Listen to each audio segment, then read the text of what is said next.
What do you mean when the network is perfectly adequate to respond to the needs we have? It's blatantly untrue. This is not even an analysis. It's just facts. Many people in the region, in various Quebec regions, received your statement like a slap in the face. I just want to know if you've seen any data that suggests anything other than the 70% of Canadians that we see in public data that are against your April 1st tax hike, or that you've talked to premiers and had a separate conversation with them in any kind of way that would suggest that 70% of them aren't against the April 1st 23% tax hike. Is there anything that you have seen to suggest that any Canadians believe that what you are imposing in less than 2 weeks on gas, on groceries, on home heating, on families, on farmers, on First Nations right across the country is a good idea? This guy's garage. Like and subscribe. Look, I'm just going to read a quote back to you that brought you to this committee. Our government has made the decision to stop investing in road infrastructure. You said you didn't say it. You clearly said it. You said you didn't mean it. So what is it that you meant by our government has made the decision to stop investing in new roads if you didn't mean that our government has made the decision to stop investing in new roads? Merci pour la question. En fait, ce que j'ai déjà dit à plus. Thank you for the question. In fact, what I've said several times, and I will repeat it here for the committee, I should have specified that these comments were made in the context of the third link in Quebec City, a project that the government of Quebec sometimes promoted, sometimes didn't. And this link would connect Quebec City and the South Shore of Quebec. The bus on that. So I'll read the second thing that you said.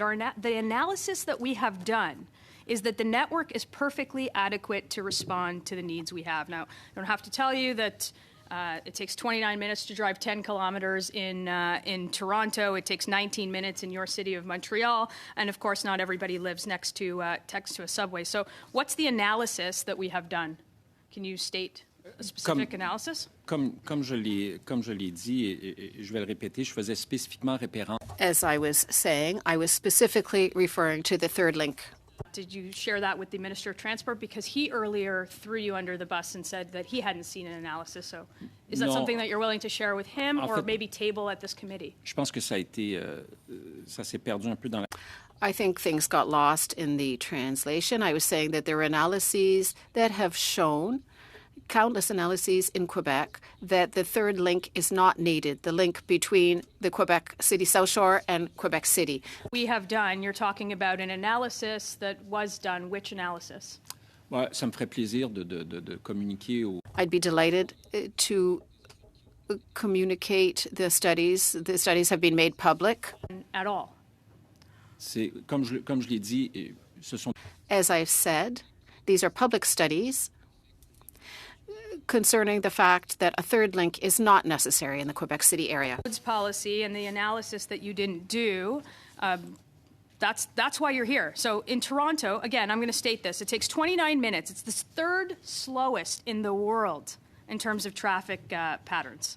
In Vancouver, it's 23 minutes to get to drive 10 kilometers. In Winnipeg, 19 minutes. And in Montreal, I have a whole list. Cities around the country, big and small, and all of them have one thing in common. There's traffic congestions, and we need roads. And those are just for folks that live in the cities. And I suspect that you know that you can't use a bike lane in places like in most rural ridings, and you certainly can't walk to work or walk to drive your kids to hockey, in frankly, any case. What do you mean when the network is perfectly adequate to respond to the needs we have? It's blatantly untrue. This is not even an analysis. It's just facts. Comme je l'ai dit, As I said, I was specifically referring to the third link project that links Quebec City and its South Shore. I wasn't speaking of Toronto, Montreal, or Winnipeg, or Vancouver. As I said in my introduction, I listed the $1.6 billion invested to maintain, expand the road network for various segments of the highway for which our Parks Canada has responsibility. These are major sums to maintain and improve the road network in various parts of the country. We're not getting anywhere because you're not taking responsibility for the policy that you've announced on behalf of the Government of Canada, and it's very clear that maybe you don't have a role in making it. Non, I'm going to go je prends la responsabilité d'avoir. I have the responsibility in that I was not specific enough in the statement that I made. I've admitted that several times, and I've made it here today before the committee. Ask you you've clearly walked back your comments, just like you've walked back many of the policies that you've had to put forward, or frankly, the Prime Minister walked them back for you. But on that, most Canadians believe that, most Canadians are against a carbon tax increase, even more so against the April 1st carbon tax increase.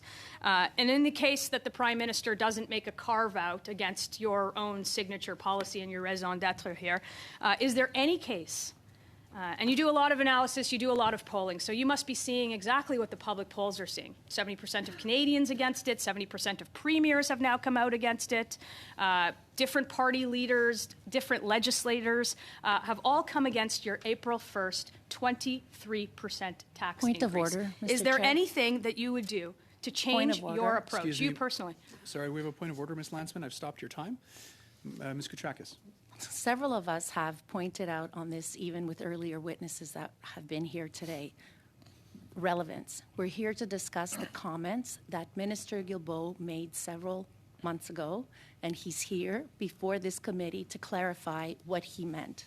And I don't see the relevance of where my honourable colleague is going with this line of questioning. Thank you, Ms. Koutrakis. Ms. Lansman, you weren't here for the previous ministers that had appeared, watched. but we did have a Minister, lot of the questions. gas. If we could just stay focused on the Yeah, reason for Minister, which the the gas minister's here. tax is levied, and of course, all Canadians pay into a carbon tax at the pumps that's going to be 23% more. So if you don't understand how the carbon tax affects road infrastructure, I can't help you. But I have a question for you. Is there anything that you would do to walk back? You personally, would you walk back, in any case, the 23% carbon tax increase in April? I'd like to specify that the Supreme Court of Canada has stated that it is not a tax because these revenues do not come back to the Canadian government, and 100% of the money goes back to Canadians in some form or another. To speak of the April 1st increase, your leader always mentions it without mentioning that the rebates are also increasing. You'll note that by province, people receive more than they pay. So one of them is you talked earlier about keeping wildlife safe. And one of the challenges with roads and highways is the erosion of tires, where the tiny particles release a preservative called 6-ppd, which then acts with ozone to create a compound that's toxic to aquatic life. And for example, coho salmon. I'm aware that the EPA in the United States has started to tackle this problem in order to protect the ecosystem diversity and wildlife. And has Environment Canada or Parks Canada taken up the baton on this issue of rubber tire particles that affect fish? Thank you for the question. I don't have this information in front of me, but maybe Ron or Andrew, if not, we would be happy to provide that to the committee. I don't think we have this information. Yeah. Okay, great. Thank you. Thank you, Chair. Hello, Minister, and welcome to this committee. Minister, sincerely, I think that you're trying to have us believe that it's the journalist's fault. Everybody, however, read what you said, all of Quebec. That was February 12th, before a crowd of public transit supporters. I think you very clearly stated what you said. That is, you would stop investing in new road infrastructure,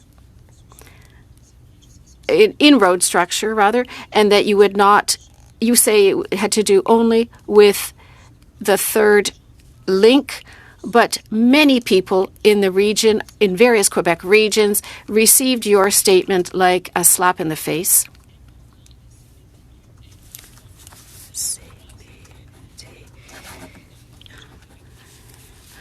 And you may not know that the Quebec government has mandated an agency to examine all infrastructure.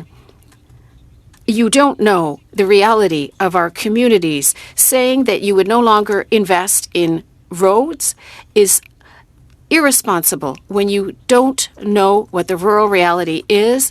A car is an absolute must. It's not an option in rural regions. I think your vision is simply a dogma based on a single model, based on an urban model, rather. I'd like to tell you about my reality.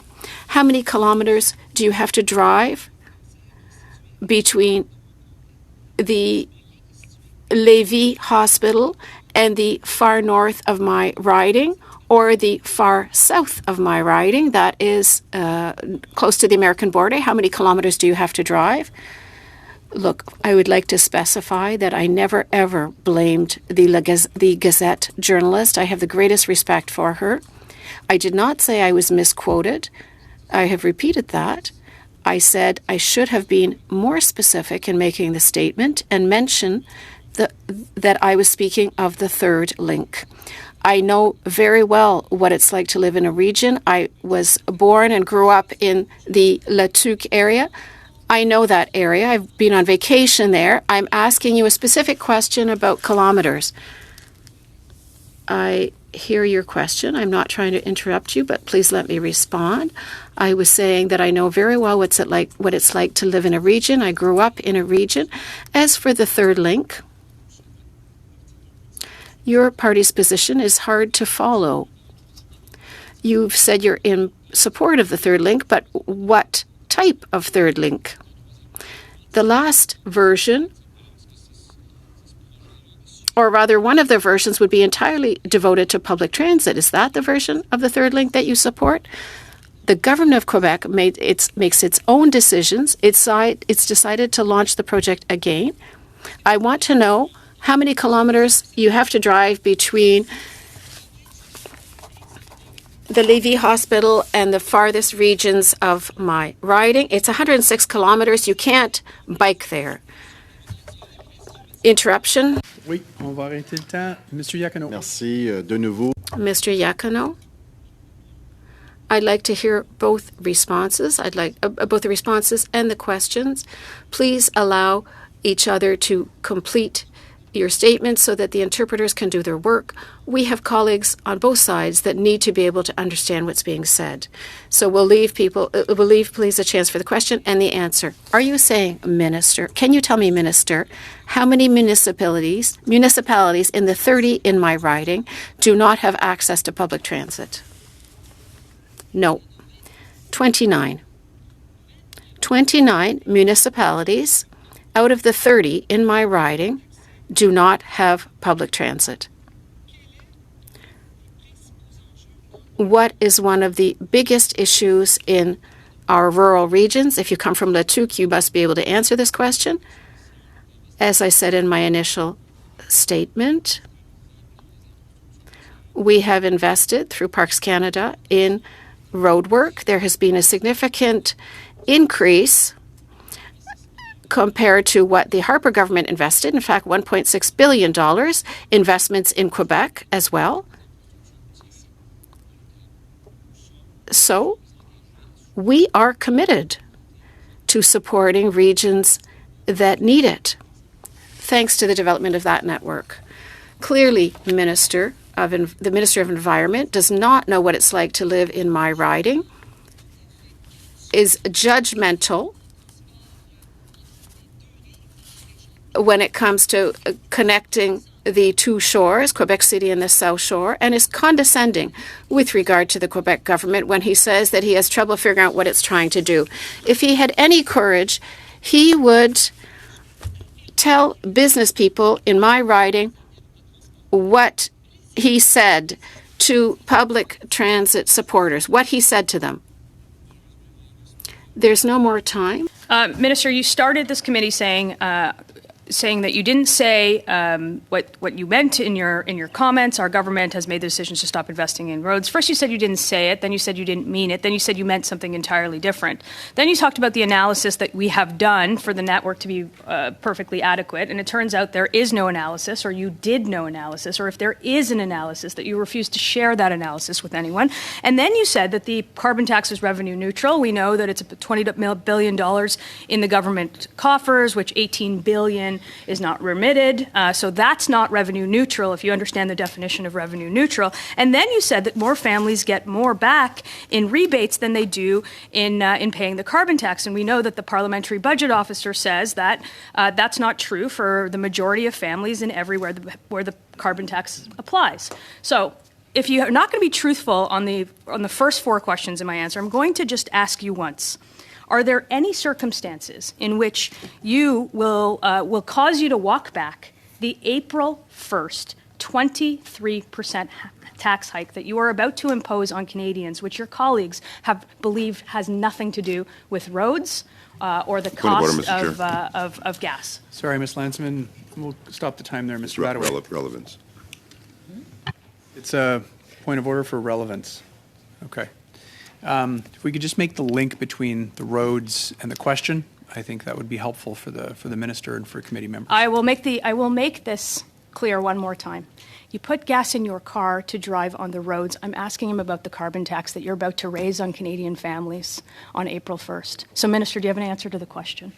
Ben, d'abord, je ne partage pas votre caractérisation de mes commentaires. Je n'ai pas. First of all, I don't share your characterization of my comments. What I said was that I should have been more precise. I take full responsibility for this lack of precision. As for carbon pricing, your party and your leader never speaks of the rebates that people receive from this price. Yes, the rates will go up on April 1st, but so will the rebate. And your party never mentions that if we don't put a price on carbon, our economic partners will do so. Any country that exports to Europe must pay a carbon price if we do not have our own carbon price system. And in the U.S., our largest trading partner, there are plans to put up a border tax for any country that does not have a carbon pricing system. So either we do it ourselves or it is done for us by our economic partners internationally. I just want to know if you've seen any data that suggests anything other than the 70% of Canadians that we see in public data that are against your April 1st tax hike, or that you've talked to premiers and had a separate conversation with them in any kind of way that would suggest that 70% of them aren't against the April 1st 23% tax hike.